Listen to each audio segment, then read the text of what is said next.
Hello friends, litigation అంటే ఏమిటి?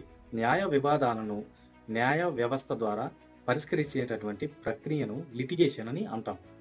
ఇది చట్టపరమైనటువంటి హక్కులను స్థాపించడానికి పరిపాలన లేదా నియంత్రణ ప్రక్రియలను కూడా కలిగి ఉంటుంది.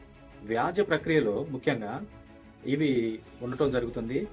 ఏదైనా దావా దాఖలు చేయడం లేదా ఆర్గ్యుమెంట్లు, సమాచారాన్ని మార్పిడి చేసేటటువంటి డిస్కవరీ పేజ్, కోర్టు రూము, ట్రయల్లు మరియు కోర్టు సిస్టమ్ ద్వారా అప్పీల్ చేసేటటువంటి చట్టపరమైన వివాదాలు ఈ యొక్క ప్రక్రియలోకి రావడం జరుగుతుంది. ఇది చట్టపరమైనటువంటి హక్కులను స్థాపించడానికి పరిపాలన లేదా నియంత్రణ కలిగి వాటి ప్రక్రియలను కూడా కలిగి ఉండేటటువంటి అవకాశం ఉంటుంది. దీన్నే లిటిగేషన్ అని అంటాము.